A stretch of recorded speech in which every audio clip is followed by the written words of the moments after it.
Alors, bonjour à tous ce matin.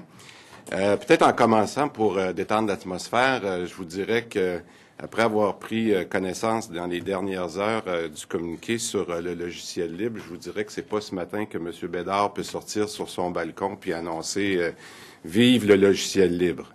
Je pense que M. Bédard est en train de faire, selon moi, un autre recul sur un élément important de ce qui pourrait être fait, de ce qui a été présenté par le Parti québécois dans les dernières semaines. Puis je pense qu'il est encore une fois en train de s'attacher les mains avec les grands fournisseurs informatiques, sans les nommer, au détriment du logiciel libre.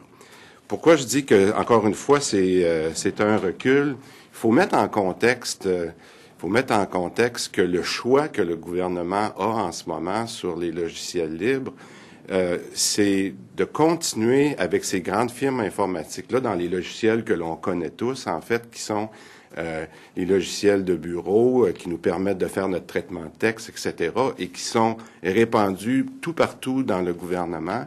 Et la dépense qu'on imagine qu'on va avoir à faire dans les prochaines semaines, prochains mois, on parle d'un montant, là, c'est pas des peanuts, là, on parle de 1,4 milliard de dollars. Donc, l'annonce que vous avez vue ce matin, d'un côté, dit on est pour le logiciel libre, on veut investir dans ça, on va faire des projets pilotes, etc., etc.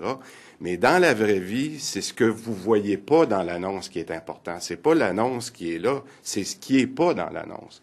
Et ce qui va arriver dans les prochains jours, parce que tout le monde est quand même de plus en plus conscient, vous le savez, on a posé cette question-là depuis des semaines, depuis des mois, c'est combien le gouvernement va avoir à débourser pour renouveler tout son portefeuille de logiciels de bureau. C'est le fameux 1,4 milliard. Alors, si l'annonce de ce matin dit une chose, et que dans les prochaines semaines, c'est-à-dire avant la fin du décret, le fameux décret qui vient à terme le 31 mars, bien, on dépense encore 1,4 milliard de façon mur à mur dans tous les ministères, dans tous les organismes du gouvernement. Bien, l'annonce que vous avez eue ce matin, ce n'est qu'un écran de fumée parce qu'en vraie vie, c'est pas ça. Et moi, ce qui me préoccupe, puis je vais me permettre, si vous me permettez, je vais me permettre de citer quelqu'un que vous connaissez bien, qui est Mme Malavoie, qui, en novembre 2011, puis excusez-moi si je vais lire un petit peu, là, mais que le 17 novembre, elle a dit à Mme Courchaine, elle dit « Ce qu'il manque à ce gouvernement, c'est de la volonté, c'est du courage, c'est de la capacité de vaincre les résistances au changement, c'est la capacité de confronter les lobbies des grands logiciels propriétaires.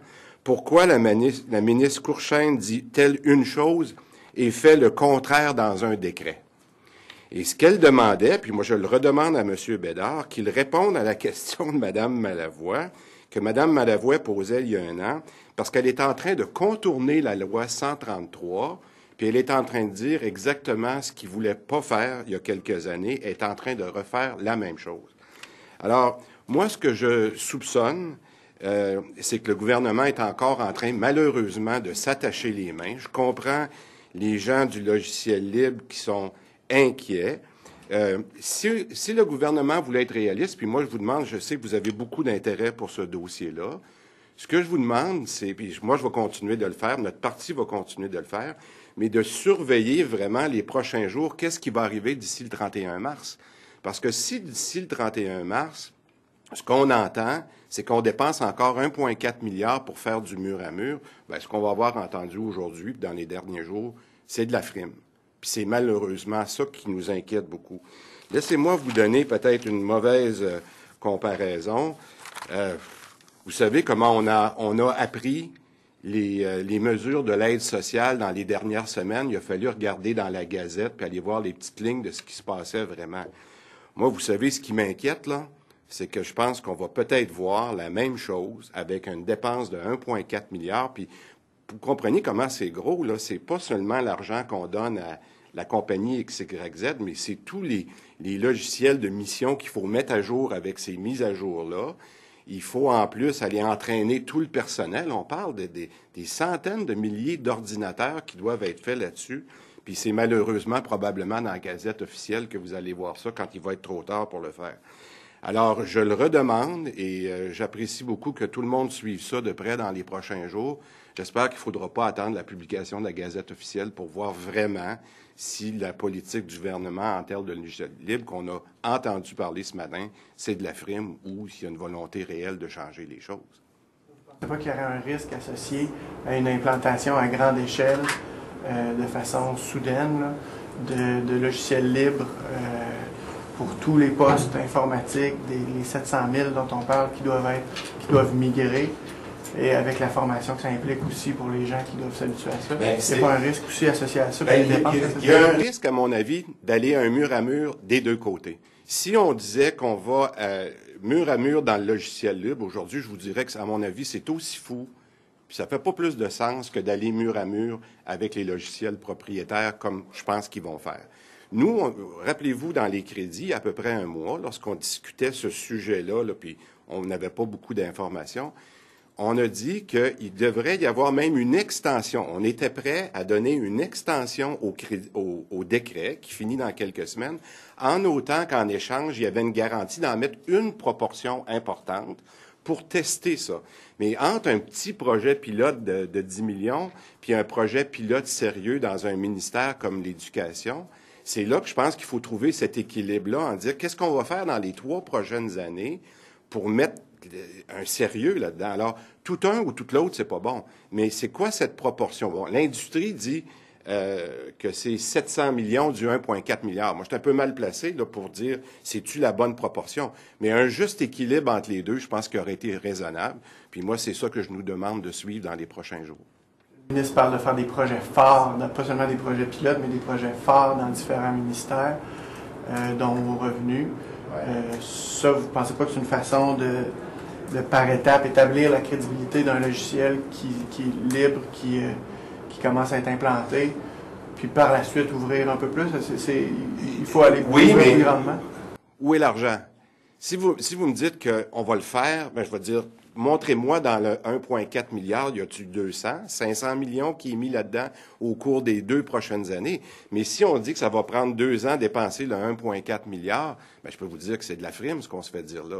C'est exactement ça. C'est pour ça que vous allez voir dans les prochains jours, puis je pense que vous allez voir qu'on va surveiller ça de proche, pour voir dans la petite gazette, là, ce qui est écrit en lettres fines, combien de cette marge de manœuvre-là, le gouvernement s'est gardé pour faire vraiment ces projets forts-là. Fait qu'entre l'annonce, ce qu'on dit, puis ce qu'on va vraiment faire, c'est ça que je pense qu'il faut surveiller très, très fortement dans les prochains jours. Une augmentation des bordereaux de commande du centre des services partagés vers les grands fournisseurs d'ici le 31 mars, parce que c'est la date à laquelle le décret... S'ils sont sérieux, puis j'apprécie votre question, je pense qu'ils devraient dire, premièrement, on devrait retarder le décret un peu.